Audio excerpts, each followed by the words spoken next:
bermanfaat untuk kita semua. Amin. Mungkin kepada Allah saya minta ampun, yang baiknya datang dari Allah, yang buruknya datang dari saya pribadi. Wabillahi taufiq wal hidayah. Wassalamualaikum warahmatullahi wabarakatuh.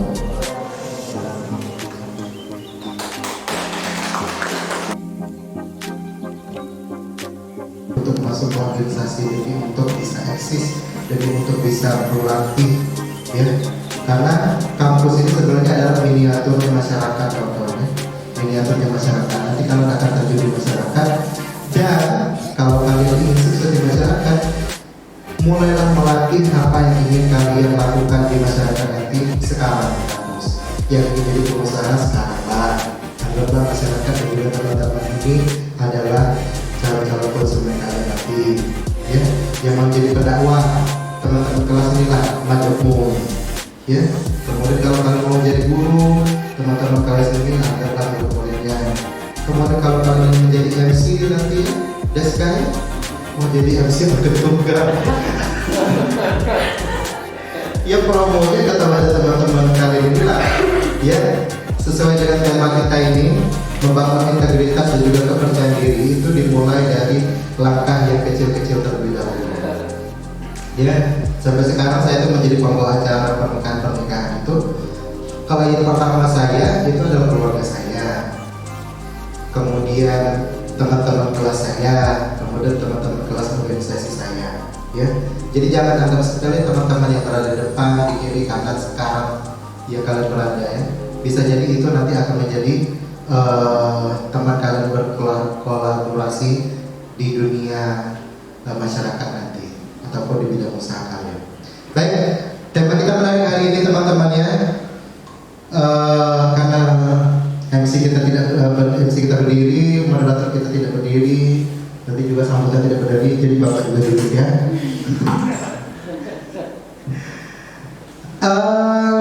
Membangun kepercayaan dan juga integritas berbicara. Semua orang, saya yakin sekali di kelas ini punya skill untuk berbicara. Apa skill yang pertama kali teman-teman? Bisa berbicara itu apa skill yang pertama yang dibutuhkan? Bukan. Banyak bahan. Bisa ngomong. Itu skill yang pertama sekali yang harus kalian miliki. Bahkan orang yang tidak bisa ngomong aja, dia bisa berbicara melalui non-verbalnya, melalui matanya. Kadang-kadang kita tidak membutuhkan orang untuk mengatakan I love you. Cukup dengan tatapan. Ngapain dia tuh merhati-merhatiku? Kayak dingin kan? Tidak berbicara itu loh, ya. Bahkan kadang-kadang bahasa non-verbal itu lebih kuat daripada bahasa verbal itu sendiri. Udah sayang kan? Matanya melotot seperti setan. Mana yang lebih meyakinkan? Mulutnya apa mimik wajahnya? Ekspresi mimik wajah, ya. Jadi kalau mau melihat orang itu, saya bahagia sekali, luar biasa. Saya bahagia sekali. Tidak bisa ada dibohongi, ya. Kecuali orang-orang yang memang sudah jagonya acting. Jadi membangun integritas ini penting teman-teman, ya. Di dunia public speaking juga perlu sekali.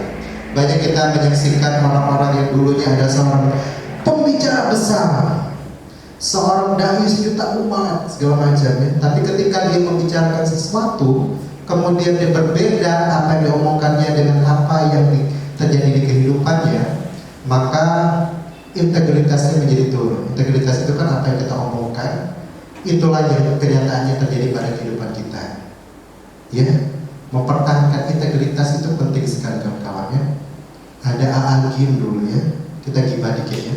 A'agim dulu, ya, itu sangat banyak sekali dipuja ibu-ibu karena dia menawarkan cerita bagaimana membangun rumah tangga yang sakinah, mawaddah, warahmah. Bagaimana memperlakukan seorang istri menjadi seorang ratu di rumah, ya. Bagaimana memperlakukan seorang istri itu bak bidadari di dunia, gak tahu di akhiratnya. Mudah-mudahan berbeda. Kemudian setelah itu beberapa tahun kemudian, ada 5 atau 6 tahun setelah melejit lagi gitu ya. Kemudian dari ceramah-ceramahnya itu,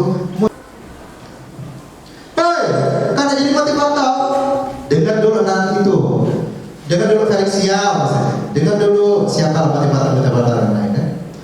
Adi nanya, dengar dulu itu, Buya di Kurnia.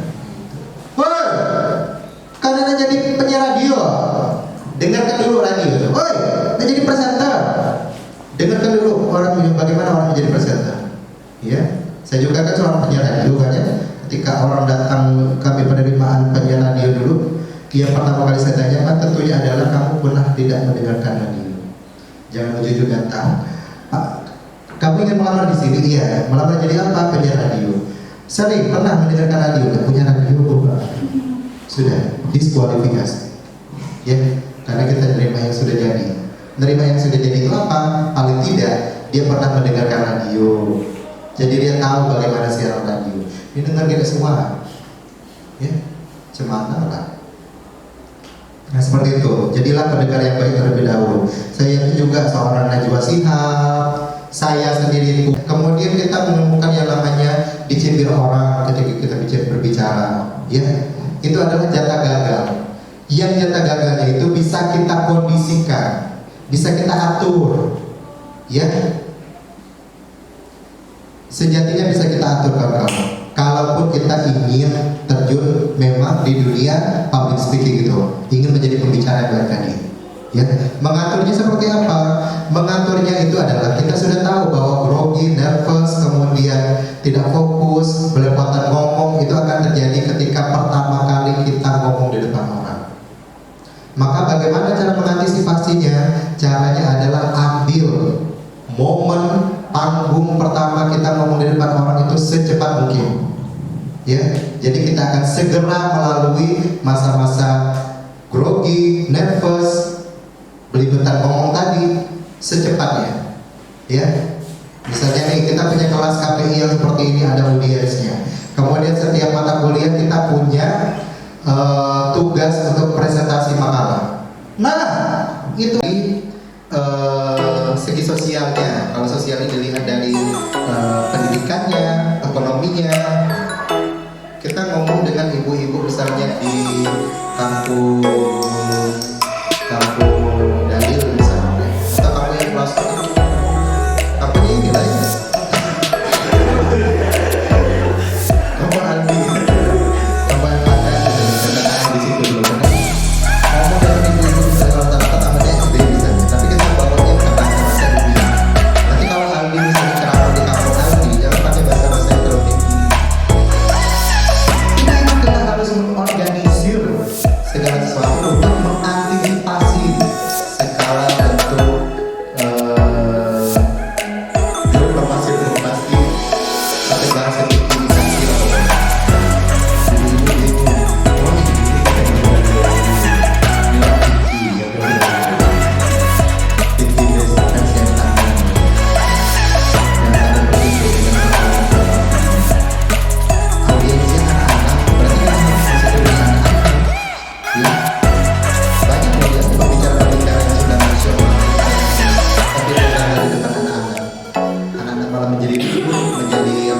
menjadi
Bapak-bapak suka makan udang, misalnya.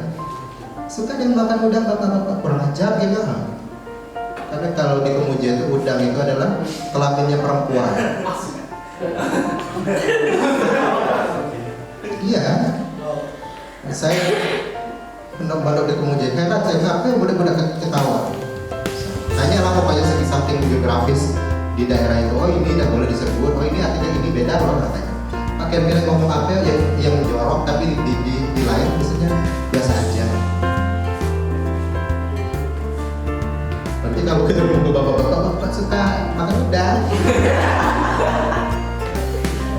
Gitu ya. Oh, suka sih kami kata bapak-bapak. Yang ibu-ibu mencatat kayak kurang ajar, usah undang ini ya ceramah bukan. Nah, gara-gara kata salah ngomong tidak paham dengan kultur orang. Ini sudah banyak sekali. Ya, kemudian orang melihatnya, oh di mata kuliah KPI ini ada nanti mata kuliah penyiaran radio. Yang sebelahnya saya tadi tidak ada bidang itunya, pengalaman di bidang itunya. Kalau saya sudah 8 tahun saya siar radio misalnya. Apakah tidak berpikir pada diri wawancara ya? Apakah masih memilih dia? Ya kan? Nah, seperti itu.